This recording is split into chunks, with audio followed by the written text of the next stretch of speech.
मैं कपिल कांत शर्मा एक बार पुनः आपके अपने YouTube channel success with Kapil पर बहुत स्वागत करता हूं। आज हम संख्या पद्धति के लेकर आए हैं 100 से आगे के क्वेश्चनों को। अभी तक आप 1 से 100 तक के क्वेश्चन देख चुके हैं। अगर वो क्वेश्चन आपने नहीं देखे हैं तो आपको वीडियो के आई बटन और एंड स्क्रीन पर उनके लिंक मिल जाएंगे।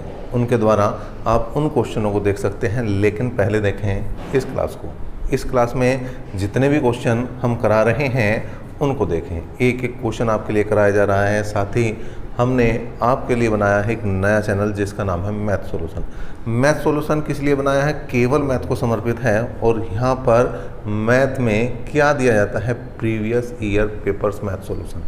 अगर आप किसी भी चीज़ की तैयारी कर रहे हैं, चाहे Delhi police, UP police, railway group D, NTPC, SSC, तो सभी के वहाँ पर आपको प्रीवियस ईयर मैथ्स पेपर्स के सॉल्यूशन मिलने जा रहे हैं। अगर आप देखना चाहते हैं प्रीवियस ईयर मैथ सॉल्यूशन तो वीडियो के डिस्क्रिप्शन बॉक्स में भी उसका लिंक दे दिया गया है मैथ सॉल्यूशन का। वहां से जाकर चेक कर सकते हैं। अच्छा लगे तो सब्सक्राइब उसे भी कर सकते हैं और वीडियो को लाइक कर सकते हैं। और साथ साथ वहां पर कमेंट कर सकते हैं कि आप किसकी तैयारी कर रहे हैं और आपको किसके प्रीवियस ईयर मैथ का सॉल्यूशन चाहिए। चलिए करते हैं आज की क्लास को स्टार्ट। और यहाँ पर पहला क्वेश्चन जो है वह है क्वेश्चन नंबर 101। क्वेश्चन नंबर 101 क्या है भाई? एक संख्या को क्रमशः 9, 11 और 13 से विभाजित करने पर क्रमशः 8, 9 और 8 शेष बचता है।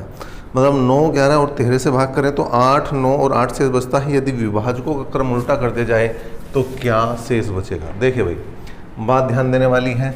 यहाँ पर जो है संख्याएँ दी हैं इन्होंने 3। कौन कौन सी संख्याएँ दी हैं भाई? 9, 11 और 13। 9, 11 और 13 से भाग करने पर 8, 9 और 8 शेष बचता है।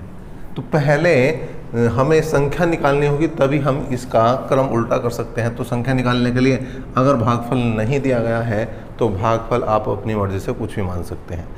1 मान सकते हैं, 0 मान सकते हैं, 2 मान सकते हैं, 3 मान सकते हैं। जितनी छोटी वैल्यू मानोगे आप उतनी ही छोटी वैल्यू आपकी आएगी और क्वेश्चन की कैलकुलेशन होगी आसान। जितनी बड़ी वैल्यू मानेंगे उतनी ही वैल्यू बड़ी आती चली जाएगी और क्वेश्चन की कैलकुलेशन हो जाएगी हार्ड। तो हमने ना छोटी ना बड़ी एक मान ली, क्योंकि सबका मालिक एक है और सबका मालिक एक है, तो एक से ही हमने स्टार्ट किया। तो देखिए 13 कम 13 और 8 हो जाते हैं 21। अब 21 हो गया भागफल, 11 हो गया भाजक और यहाँ पर 9 हो गया शेषफल। तो 11 की गुणा 21 में करो, 11 की गुणा 21 में करो तो 11 कम 11 हासिल को 1, 11 दूनी 22 और 1 23। कितने बने? 231 और 9 240। कितने बन गए मेरे भाई? 240 बन गए। अब 240 हो गया भागफल, अब 240 हो गया भागफल और 9 हो गया भाजक और यहाँ पर शेष है 8। तो 240 की 9 में गुणा कर दो, 24 निम्मा 216। तो ये हो गए तुम्हारे 2160 और 8 2168 ये संख्या बनी है। तो मतलब जो स्टार्टिंग में संख्या थी वो क्या थी? 2168। 2168 को हमने 9 से भाग दिया तो 8 शेष बचा। जो भागफल आया उसे 11 से भाग दिया तो 9 शेष बचा। जो भागफल आया उसे 13 से भाग दिया तो 8 शेष बचा। सेम इसी तरह से 2168 को करना है अब क्वेश्चन को हल। कैसे भाई? देखिए यहाँ पर यह है 13, 11 और 9। 13, 11 और 9 की है बात। तो यहाँ पर क्या करेंगे भाई? 13 से करेंगे भाग। 13 एकम 13, 21 में 13 गए, 8 बचे, बने 86 और 13 से भाग करेंगे। अब 86 को 13 6 78, 86 में से 78 गए, 8 बचे, 88 हो गए, 13 6 78, कुल मिलाकर 10 शेष बचे। 11 से भाग करा, 11 कम 11, कितने बचे? 5 हो गए, 56, 11 बचे 55, फिर 1 बच गया। 9 से भाग करा, 9 कम 9, कितने बचे? 6। और यही तो आंसर है, यही तो उत्तर है। कौन सा? 10, 1 और 6। 10, 1 और 6 किस ऑप्शन में है ये आपको देखकर बता दिया जाए। 10, 1 और 6 वो जो है सी ऑप्शन में है। तो इसका जो है सी ऑप्शन यहाँ पर बिल्कुल सही हो जाएगा। सी ऑप्शन बिल्कुल सही है। अच्छा, जैसे मैं स्टार्टिंग में बताया था कि यहाँ पर 1 भी मान सकते हैं, 2 भी मान सकते हैं, 3 भी मान सकते हैं, 0 भी मान सकते हैं, जो मर्जी वो वैल्यू मान सकते हैं। बस एक ध्यान रखना है, जो यहाँ माना है भागफल हमेशा जब आप दूसरी संख्याओं से भाग कर रहे होगे तो वही आएगा। जैसे मैंने 1 माना था तो भागफल ऑटोमेटिक ही 1 आ गया। अगर मैं 2 मानता तो 2 आता, 0 मानता तो 0 ही यहाँ पर भागफल आता। नेक्स्ट बात करते हैं और इस बार है क्वेश्चन नंबर 102। क्वेश्चन नंबर 102 क्या है भाई, उसे भी देख लेते हैं। 102, 17 की पावर 200 को 18 से भाग दें तो क्या शेष बचेगा। 17 की पावर 200 को 18 से भाग दें तो क्या शेष बचेगा। तो पहले 17 को 18 से भाग दो। क्या करो भाई, पहले 17 को 18 से भाग दो। अगर मैं 17 को भाग कर रहा हूँ 18 से, तो अगर मैं एक बार भी मारने चला रहा हूँ तो कितना बच रहा है भैया, -1। इसका मतलब यहाँ पर जो बनेगा वो -1 की पावर 200 बनेगा, और -1 की कितनी भी पावर हों, अगर सम है तो +1 आ जाएगा। अगर सम है तो +1 आ जाएगा, और अगर विषम होता तो -1 आता। क्वेश्चन नंबर 103 भी लगभग ऐसा ही है। 103 क्या है भाई, 25 की पावर 25 को 26 से भाग दें। क्या है भाई, 25 की पावर 25 को भाग दें हम 26 से। 26 से भाग दिया तो यहाँ 25 को भाग देना है 26 से, तो 26 ही कम 26, कितना बचा, -1। इसका मतलब कुल मिलाकर -1 की पावर 25 कितना है भाई, -1 की पावर 25, और -1 की पावर मैंने अभी थोड़ी देर पहले ही तो बताई थी। 102 क्वेश्चन में जिक्र किया मैंने इस बात का क्या, कि अगर घात सम है तो 1 बचेगा, लेकिन घात विषम है तो -1 बचेगा। अब शेष फल के लिए आप 2 बात याद रखेंगे। शेष फल के लिए आप 2 बात रखेंगे। पहला, शेष जो है वो शेष फल सदैव भाजक से छोटा होता है। भाजक से छोटा होता है। किससे मेरे भाई, भाजक से छोटा होता है। दूसरी बात, शेषफल सदैव धनात्मक होता है। क्या होता है मेरे भाई, धनात्मक होता है। क्या होता है, धनात्मक होता है। चलिए भाई, अब चेक करते हैं इन दोनों बातों को किसमें, क्वेश्चन नंबर 103 में। अब यहाँ पर हमने देखा कि ये उसने कहा शेषफल सदैव भाजक से छोटा है, तो 26 से -1 छोटा है, लेकिन यहाँ पर शेषफल सदैव धनात्मक होता है, ये माइनस में आ गया। माइनस को प्लस बनाना है तो जो भाजक है उसमें से -1 को घटा दो, तो कितना बचा, 26 में से -1 गए तो 25 बचा, और ये ही तो आपका उत्तर है, 25 ही आपका उत्तर है। या फिर मैं दूसरा तरीका बता देता हूँ दोनों क्वेश्चनों करने के लिए। एक नोट हो लिया अलग से हमने, क्या भाई, x की पावर n को यदि x+1 से भाग दें तो पहली कंडीशन, जब n सम है, मतलब घात सम है, तब शेषफल बराबर 1 के आएगा।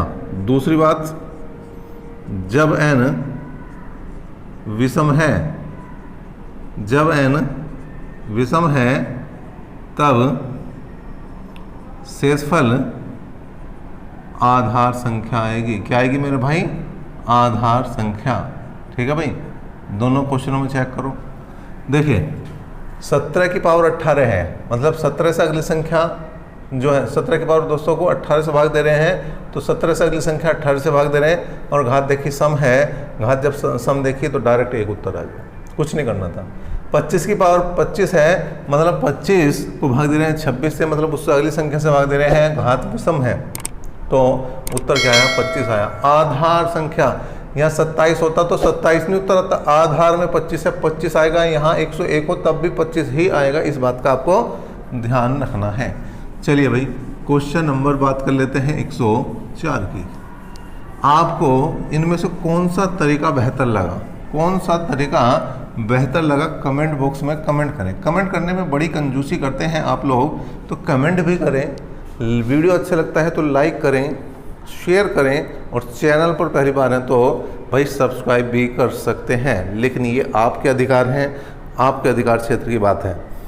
क्वेश्चन नंबर 4 की बात करते हैं 104 की। किसी संख्या n को 4 से भाग दे तो शेषफल 3 आता है। क्या कहा इसने, n को अगर मैं 4 से भाग दूं तो शेषफल कितना आता है, 3। और अभी थोड़ी देर पहले बताया था अगर भागफल नहीं दिया है तो भागफल 1 मान लेंगे। इसका मतलब n की अगर मैं बात करूं तो 4 × 1 + 3, 4 और 3 7 हो गए। अब उसने कहा 2n को अगर 4 से भाग दें तो पहले 2n की वैल्यू निकाल लो, 2 गुणा 7, 7 दूनी 14, और 14 को अगर मैं भाग कर दूँ 4 से भैया तो 4 तिया 12, शेष कितना बचा 2, और यही तो इस क्वेश्चन का 104 का आंसर है। नेक्स्ट क्वेश्चन की बात करते हैं, और यह है क्वेश्चन नंबर 105। क्वेश्चन नंबर 105 क्या है भाई? 105, निम्नलिखित में कौन सी संख्या किसी प्राकृतिक संख्या का वर्ग नहीं हो सकती? देखिए 105 की अगर मैं बात करूं तो आपको याद रखना है 2, 3, 7 और 8 को। 2, 3, 7 और 8 को, इनको क्यों याद रखना भाई? अगर संख्या का अंतिम अंक 2, 3, 7 या 8 है, अगर संख्या का अंतिम अंक 2, 3, 7 या 8 है तो वो संख्या किसी का भी पूर्ण वर्ग नहीं हो सकती। जैसे यह भाई 75 625, दूसरा ऑप्शन है 30 976, तीसरा ऑप्शन है 29 561, और चौथा ऑप्शन है कितना भाई? 14 36 42।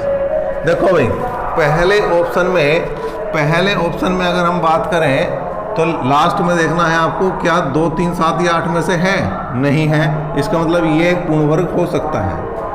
यहाँ पे देखो दूसरे ऑप्शन में लास्ट वाला अंक 2, 3, 7 या 8 है, नहीं है, तो ये भी एक पूर्ण वर्ग हो सकता है। यहाँ पे देखा कि क्या 2, 3, 7 या 8 में कोई है? नहीं है, तो ये भी एक पूर्ण वर्ग हो सकता है।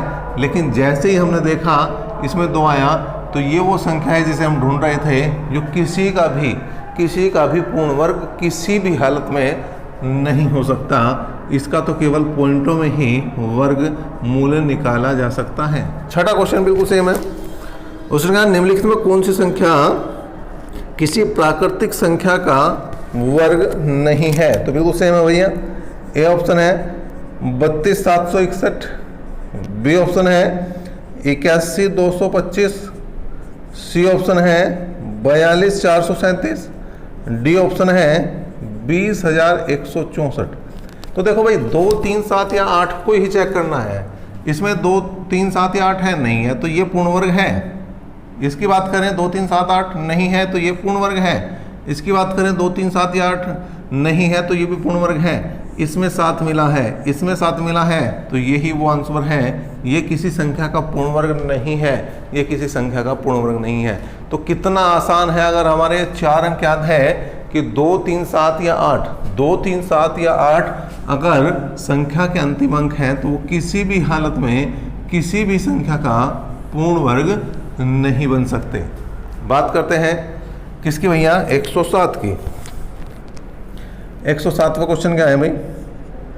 67 35 स्टार 1 का अल्पतम मान बताना है, छोटे से छोटा मान बताना है। किसका भाई? यहाँ पर इन्हें बताना है कि जब ये 9 से पूर्णतः विभाजित हो। 9 से पूर्णतः विभाजित के लिए क्या है भाई? 9 से पूर्णतः विभाजित होने के लिए संख्या के अंकों का योग 9 से विभाजित होना चाहिए। क्या होना चाहिए? संख्या के अंकों का योग 9 से विभाजित होना चाहिए।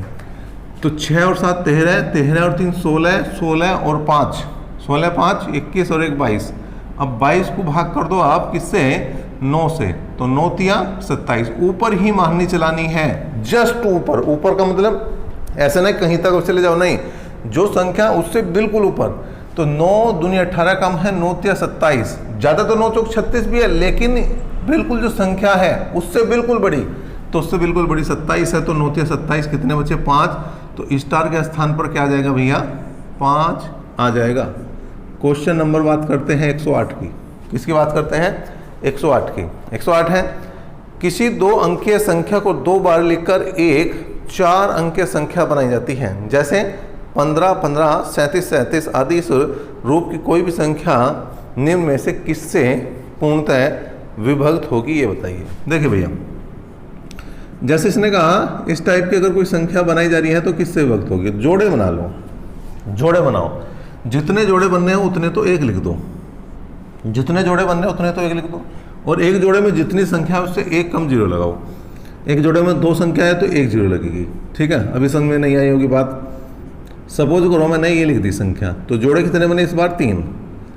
एक जोड़े में कितने अंक हैं? 2। तो एक कम जीरो लगानी, एक जीरो यहाँ लगेगी, एक जीरो यहाँ लगेगी, ये संख्या से 100% विभाजित होगी। और समझो, जैसे हमने लिखा 273 273, अब जोड़े बनने हैं 2, तो 2 तो 1 लिखेंगे, और एक जोड़े में कितने अंक हैं? 3।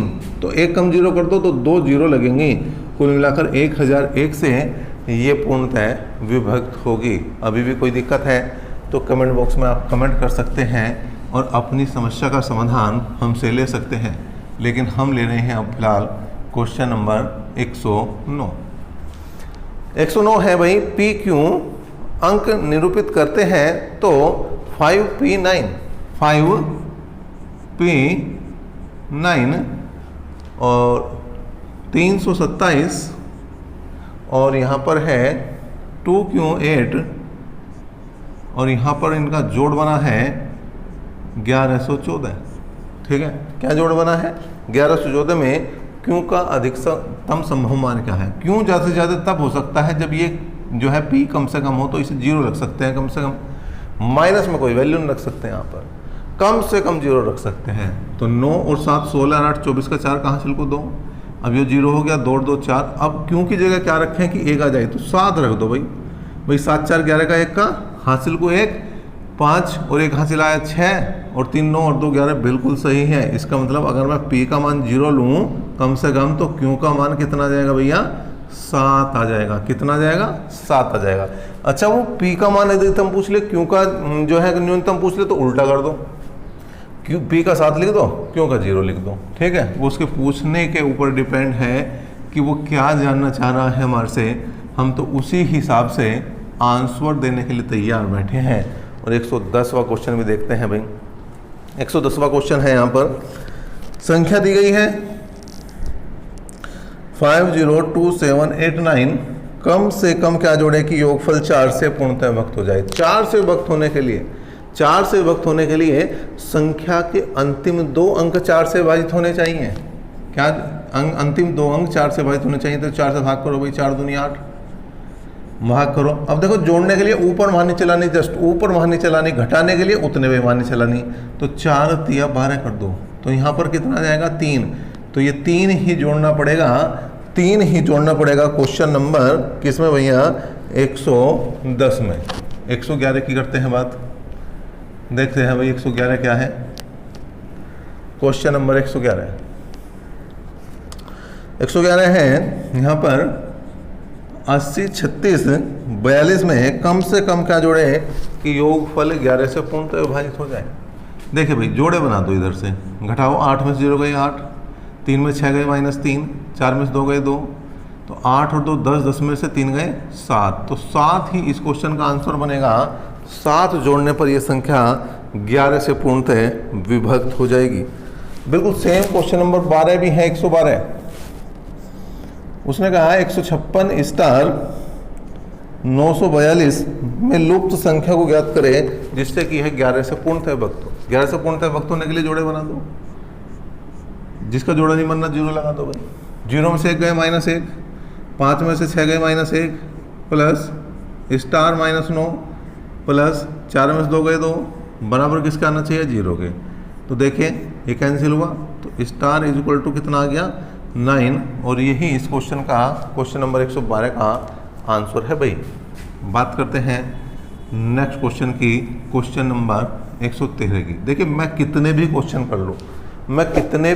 कर लूँ लेकिन तब तक कामयाब नहीं हूँ जब तक आप मेरा साथ नहीं दे रहे। मेरा साथ देने का मतलब आप खुद से इन क्वेश्चनों की प्रैक्टिस नहीं करते। कोई भी आपको नहीं सिखा सकता जब तक आप अपने आप कॉपी पेन लेकर ना बैठे, कॉपी पेन का यूज ज़्यादा से ज़्यादा ना करें।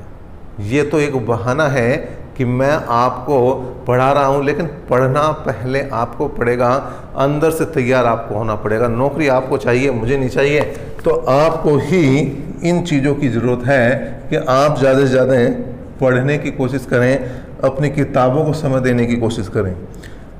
नेक्स्ट क्वेश्चन है भाई 41 116 में कम से कम क्या जोड़े कि 8 से पूर्णतः विभक्त हो जाए। तो 8 से पूर्णतः विभक्त हो जाए, आपको सब बता दिया गया है, तो 8 से पूर्णतः विभक्त होने के लिए आप क्या करें, कमेंट बॉक्स में कमेंट करें क्या करना चाहिए, और मैं भी बता देता हूँ। लास्ट के 3 अंकों को 8 से भाग करना होगा।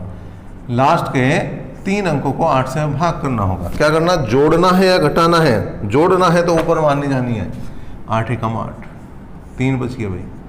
तो 8 पंजे 40, कितना जोड़ना पड़ेगा? 4 जोड़ते ही काम बन जाएगा। 4 जोड़ते ही काम बन जाएगा, और सी ऑप्शन इसका उत्तर आ जाएगा। क्वेश्चन नंबर बात कर लेते हैं भाई 114 की। धीरे धीरे क्वेश्चन नंबर 114 पर पहुंच चुके हैं। क्या है भाई, यदि 1y 3y 6 पूर्णतः 11 से विभक्त है तो y का मान बताना है। 11 से विभक्त का तो रट लो, रट, ये तो क्वेश्चन आता ही है। 11 का नियम तो रट लो, और कई क्वेश्चन तो करा दिए हैं इस एक्सरसाइज में। नहीं कराए हैं तो ये देख लो भैया। जोड़े बनाओ अपने, किससे? राइट साइड से जोड़े बनाते चले जाओ। इसमें से घटाओ, 0 में से 1 गया -1, y में से 3 गए y -3, 6 को घटा दिया y में से y -6 बराबर 0। तो 2y 6 और 3 9 और 1 10 बराबर में चले गया, तो y का मान कितना आया भैया? 5। और यही इस क्वेश्चन नंबर 114 का आंसर भी है। Next question, question number 115। 115 क्या कह रहा है भाई? 115 है, यदि यहाँ पर भी 11 वाला नियम आ गया। देखो 11 का तो रट लो, इसी वजह से तो कह रहा हूँ मैं। 11 का तो मेरे भाई रट लो। पूर्णतः 11 से वक्त है, तो स्टार के स्थान पर क्या होगा? क्या होगा? स्टार के स्थान पर जोड़े बनाओ, जोड़े बनाओ, जिसका जोड़ा नहीं बनना 0 लगाओ। तो 0 में 4 गए -4, 8 में 3 गए 5, 2 में 7 गए -5, प्लस स्टार -8 बराबर 0। 5 से 5 गया, तो स्टार की वैल्यू आ गई 12। लेकिन स्टार पर एक ही अंक आ सकता है, 0 आ सकता है, 1 आ सकता है, 2 3 4 5 6 7 8 9 तक आ सकता है। 10 से बड़ी कोई वैल्यू नहीं आ सकती। जब नहीं आ सकती तो जिससे भाग करना है उसी को घटा दो। किससे भाग करना है? 11 से भाग करना। 11 घटाया तो 12 में से 11 गए, 1 उत्तर आया। तो यहाँ पर स्टार के स्थान पर क्या होना चाहिए? 1 हो जाना चाहिए। नेक्स्ट क्वेश्चन की बात करते हैं, क्वेश्चन नंबर 116। क्वेश्चन नंबर 116 क्या है भाई? स्टार का छोटे से छोटा मान क्या होगा? जबकि यहाँ पर इन्होंने दिया है कितना भाई? 67 35 स्टार 1। अच्छा, इन संख्या को देख के आपको कुछ याद आ रहा नहीं आ रहा? मुझे तो याद आ रहा है भाई। कौन सा question? Question number 107। Question number 107 भी यही है, और क्वेश्चन नंबर 116 भी यही है। अगर आपने ध्यान दिया है, अगर आपने ध्यान से किया है क्वेश्चन, तो मेरे भाई इस क्वेश्चन का आंसर तो आपको ही कमेंट करना है, बिना देखे कमेंट करना है। क्योंकि ये क्वेश्चन तो अभी थोड़ी ही देर पहले, कुछ ही क्वेश्चन पहले कराया है। क्वेश्चन नंबर 117 की करते हैं बात। क्वेश्चन नंबर 117 क्या है? उसने कहा है 671 स्टार 483, 671 स्टार 483 किसे पूर्णतः 9 से विभक्त है, तो स्टार के स्थान पर क्या आएगा? स्टार के स्थान पर क्या आएगा ये बताना है। तो देखो भाई, यहाँ पर अगर 9 योग आ रहा है तो उसे हटाओ। ठीक है जी, ऐसे भी कर सकते हैं। ठीक है, 8 और 1 9 भी गया, 7 4 11, 11 को भाग कर दो आप 9 से, तो 9 दूनी 18, कितना बच गया? 7। तो स्टार के स्थान पर क्या आएगा भाई? 7 आएगा। या फिर डायरेक्ट आप काटना नहीं चाहते, कोई दिक्कत नहीं, डायरेक्ट कर दो। कैसे? 6 और 7 13 और 1 14, 4 18, 18 8 26 और 3 29, 29 को डायरेक्ट भाग करोगे तब भी वही उत्तर आएगा। 9 चौक 36, कितना जोड़ना पड़ेगा? 7। तो स्टार के स्थान पर कितना आएगा भाई? 7 आएगा। स्टार के स्थान पर क्या आएगा भाई? 7 आ जाएगा। नेक्स्ट क्वेश्चन करते हैं बात, और ये है क्वेश्चन नंबर 118। क्वेश्चन नंबर 118 क्या है भाई? 118 है 157 स्टार 234 में स्टार के स्थान पर क्या होगा जबकि ये संख्या 3 से पूर्णतः विभक्त है? जोड़ दो। 3 का नियम याद कर लो, 3 का याद कर लो, 4 का कर लो, 8 का कर लो, 9 का कर लो और 11। ये जो है नियम याद होने चाहिए विभाज्यता के। अगर ये नियम याद है तो मेरा मानना यह है कि आपके सभी क्वेश्चन हो जाएंगे, ज़्यादातर क्वेश्चन हो जाएंगे। 1 और 5 6, 6 और 7 13, 2 15, 3 18 और 4 22, 22 को भाग करना है किससे भैया? 3 से, तो 3 8 24 होता है। कितना आएगा स्टार के स्थान पर? 2 आएगा। और यही तो क्वेश्चन नंबर 118 का आंसर है क्या भाई? 2। तो यहाँ पर अगर मैं बात करूँ 118 की, तो ऑप्शन कौन सा मिल रहा है? सी ऑप्शन मिल रहा है 2, जिसमें आ रहा है। 119 की करते हैं बात भाई। 119 के मैंने ऑप्शन लिख लिए पहले। क्या है भाई? 34,056। दूसरा ऑप्शन है 540,36। तीसरा ऑप्शन है 50,436। चौथा ऑप्शन है 65,043। और उसने कहा 18 से विभक्त नहीं है। देखिए आप कहोगे क्वेश्चन तो ये है चल रहा है, लेकिन मुझे नहीं दिखाई देता। ये क्वेश्चन जो लगाया गया है ये बाद में लगाया गया है, तो ये मुझे नहीं दिखाई दे रहा, तो इसलिए मैंने यहाँ पर ऑप्शन लिख लिया। 18 से विभक्त नहीं है। तो उसने कहा है 18 से विभक्त होने के लिए क्या कंडीशन होती है? जो संख्या 2 से और 9 से कटेगी, जो संख्या 2 और 9 दोनों से विभाजित हो जाएगी, वो संख्या 18 से विभाजित हो जाएगी। देखिए 2 से विभाजित है, 2 से विभाजित है। 2 से विभाजित का क्या नियम है? लास्ट का अंक 2 से कटना चाहिए, लास्ट का अंक 2 से विभाजित होना चाहिए, लास्ट का अंक 2 से डिवाइड होना चाहिए। तो इनमें तो तीनों में ही 6 आ रहा, 6 तो 2 से कटता है, लेकिन यहाँ 3 आया, यहाँ 3 आया, तो दूसरे को तो देखने की जरूरत ही नहीं है। जब ये 2 से ही नहीं कटी तो 9 से कटे या ना कटे कोई अंतर नहीं पड़ता, क्योंकि ये अब 18 से नहीं कटने वाली। किससे नहीं कटने वाली मेरे भाई? 18 से नहीं कटने वाली। 20वां क्वेश्चन वो भी ऐसा ही है। 20वां क्वेश्चन भी इसी टाइप का है। 20वां क्वेश्चन क्या है भाई? उसके भी हमने ऑप्शन लिख लिए। क्या है? 35,718। बी है 63,810। सी है 53,7804। और डी है 31,25,736। तो उसने कहा 24 से पूर्णतः विभक्त है। 24 से पूर्णतः विभक्त है। अब 24 से विभक्त होने के लिए देखिए क्या क्या हो सकता है भैया। 24 के अगर मैं फैक्टर करूं तो 2 गुणा 12 हो सकता है, 3 गुणा 8 हो सकता है, 4 गुणा 6 हो सकता है, लेकिन ना तो ये लेना ना ये लेना। क्यों नहीं लेना? क्योंकि हमें जो फैक्टर लेने हैं वो ऐसे लेने हैं जो सह अभाज्य हों। सह अभाज्य जिनका में से एक हो। तो 3 और 8 का ही में से एक आ रहा है और किसी का नहीं आ रहा। तो 8 से 22 का क्या नियम है भाई? 8 से 22 का नियम है संख्या के अंतिम 3 अंक 8 से कटने चाहिए और 3 योग कटना चाहिए। देखो भाई 8 से कट रहे क्या है? देखो 3 अंक 8 8 64, 7 बचे 78 नहीं आता। इसका मतलब ये संख्या 24 से नहीं कटेगी। 8 से कट रहे क्या? 8 एकम 8, 8 एकम 8 नहीं कट रहे भाई, तो ये भी संख्या 24 से नहीं कटेगी। 8 से कट रहा क्या? नहीं कट रहा। 8 एकम 8, 4 बच गया। अब इसे देखूं ना देखूं ये तो बिल्कुल कटेगा। क्यों? क्वेश्चन करने का यही तो नियम है। अगर 4 ऑप्शन है या तो 3 गलत ढूंढ लो या एक सही ढूंढ लो। हमने 3 गलत ढूंढ दिए तो ये तो सही होना है। ठीक है, इसकी तो हिम्मत ही नहीं कि गलत हो जाए। फिर भी चेक कर लो। 8 से 8 निम 72, कितना बचा? 1 8 2 16 कट गया। 3 से कट रहा नहीं कट रहा। 3 और 1 4, 4 और 2 6, 6 और 5 11 7 18 और 3 21 और 6 27 भी 3 से कटता है, बिल्कुल कटता है। तो इस तरह से ये संख्या जो है डी ऑप्शन की है 24 से भी पूर्णतः विभाजित।